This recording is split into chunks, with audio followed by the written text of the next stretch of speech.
Jaylen Brown, no problem for the C's yesterday against the Hornets as Jason Tatum took over and scored 32 points, his most in a game since returning from injury, to power the Celtics to a 114-99 win. Tatum had his best shooting performance since his return as well, going 12 of 23 from the field, including 5 of 10 from 3. After the game, Jaylen Brown, supporting his teammate, tweeted out a quote, 50 wins in a gap year. See the little shamrock there as well? What message did Jason Tatum specifically send to the association last night, Wendy? Well, this is the reality of the Eastern Conference right now. In a league that is, or in a conference that is packed with some teams at the top that are flawed and inconsistent. This was always a game changer when Jason Tatum came back. He has shot the ball poorly by his standards, but looked pretty good.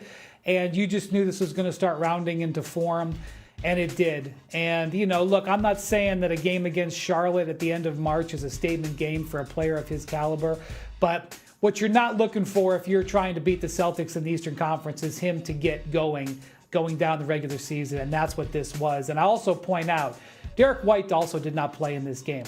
And Peyton Pritchard had a brilliant game. And while there are 2 or 3 Celtics that are going to be asked to do things in this playoffs they've never done before, there's a number of Celtics that have tremendous records of getting it done. Peyton Pritchard is one of them. Jason Tatum is one of them. And I also point out, this was a test weekend for the Charlotte Hornets. They've been one of the best stories developing. They had Philly in there on Saturday, Boston in there yesterday. They lost both games. Con Knippel, who's the leading candidate for the Rookie of the Year, had a stinker weekend. LaMelo Ball had a stinker weekend. So this was a bit of a soft playoff preview yesterday. Tatum came through with flying colors. Stephen A. Wendy, I beg your indulgence for a second before I answer this question, both you and Shay. You know, I woke up this morning and I had no idea. Actually, I shouldn't say. I woke up, but then I took the red eye back here. And, you know, so I get, and I'm in the car service coming home, and I'm sitting there going like, I'm seeing some report circulating that somehow, someway, it's breaking news, Wendy, that I've been unfollowed by Derek White. I mean, stop the presses. I just want to make sure that I'm clear about this, okay? I don't care whether an NBA player is following me or not. I don't care, you know, to how they feel in regards to what I care about is whether or not I'm fair.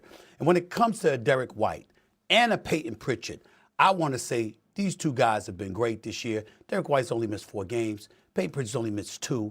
These brothers can play. They both give me a 17 a game. I'm looking at the Boston Celtics. I think right now, regardless of their second seed, they're the best team in the Eastern Conference. They play the game the right way. They're a testament to great basketball in the NBA. I don't have a negative word to say about any of them. I don't give a damn who's following me and who's not following me. What I care about is watching great basketball, which they help to provide. I'm fans of both of them, and I damn sure I'm a fan of Jason Tatum and Jaylen Brown. Let me get that out the way first. Secondly, as a Knicks fan, this Jason Tatum story depresses me. Because when he came on First Take, I tried to get him to sit out the year, Wendy. I ain't gonna lie to you. I tried to get him to sit out the year. I mean, you know, don't rush it back. Don't rush it back. We don't need that problem. You understand what I'm saying? Clearly he didn't listen, and that's much to my dismay. Because if Jason Tatum continues to elevate and look better, this is not the same Boston Celtics team that existed last year. There's a little something different about them. And I think the Knicks, to some degree, caught them by surprise last year. I don't think that'll be the case this year because when you go into Boston in games 1 and 2, with Mikal Bridges playing the way that he played, and beating the Boston Celtics last year. If you're the 2 seed and the Knicks are the 3 seed again, you're facing them in the semifinals again, just like you did last year. And if that happens, you're not going to catch the Boston Celtics by surprise this time around. They will be waiting for the Knicks and they will be ready. It's going to be tougher for the New York Knicks to deal with a Boston Celtics team fully loaded, meaning with Jason Tatum and Jaylen Brown available this go round. So this is not good news for me at all. But the bottom line is this. Jason Tatum, who is a first-team All-NBA player, an NBA champion, a big-time player, class personified, this brother is elevating as it happens before our very eyes. I'm looking at him right now, and coming off his Achilles injury, I'm wondering, is he going to be able to hold up? Is he going to be able to hang? And the more I watch him, the more that answer is becoming a resounding yes. If that happens, that is a problem for the entire Eastern Conference. It doesn't matter who they play. Boston can beat anybody with a healthy Jason Tatum, a healthy Jaylen Brown, with both Pritchard and Derek White playing the way they have played this year. And, of course, Kato, I mean, this brother, they got a big that's producing, all right? They don't even miss Porzingis, to be quite honest with you. Boston is a bit different. This is not the same team that they were last year. Everybody better watch out. Speaking of not being the same team, I'm just thinking about this now, the more we've talked about it. Doesn't it feel like the Celtics team has this proverbial chip on their shoulder? Like Jason Tatum feels like he's coming back from obviously injury. He's got something to prove. Jaylen Brown, I know, has always been vocal, but it feels like he's particularly more chatty this year in terms of just defending this team. Go ahead, Wendy. Do you agree with that? Yes, but it's not a gap year anymore. So here's the thing. Yes, at the beginning of the season, the Celtics were expectation free. And by the way, when you're playing well like Jaylen Brown is playing, you have all the right to beat your chest. That's totally fine. It wasn't just the outside world that thought this was a gap year. The Celtics organization thought it was a gap year. Do you know how we know that, Shay? Because they salary dumped a huge section of the team. Now, I don't blame them. That's what they should have done because they were facing enormous tax penalties. They had older players, but they dumped Drew Holiday. They dumped Kristaps Porzingis. They said goodbye to Al Horford. They made moves to get down under the luxury tax because they thought this was a gap year. Don't just say that to the outside world. Say it to your own organization. But here's the reality.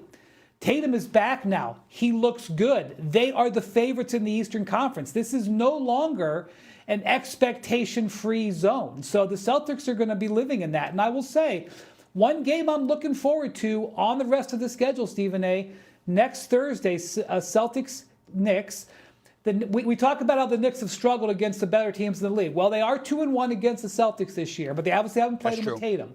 That's actually a real race for the number 2-3 seed, and that could be home court, could be valuable. So we got a big game coming from them, and we're going to get a test on where the Knicks are with them. But I absolutely take my hat off to the Celtics, but forget about gap year. That's retired. It's now expectation year. But you also want, listen, and it's also a big game from the standpoint that if you're the Knicks, you want to send a message. You don't want to elevate Boston's confidence more so than it already exists. That's number one.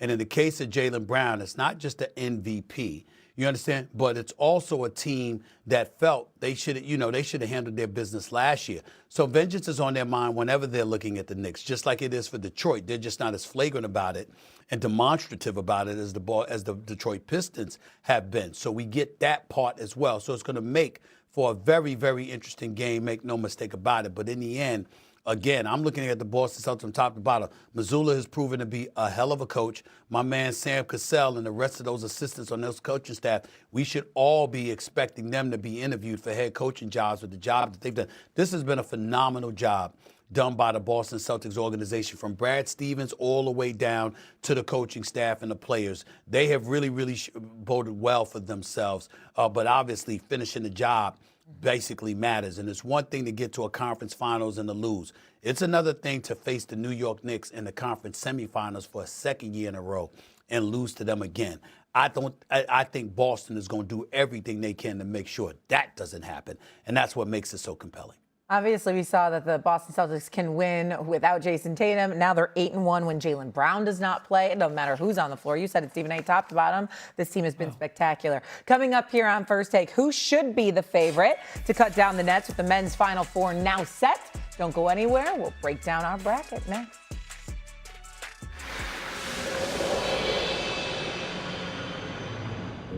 "60 years ago, women were fed up. Fed up with a society that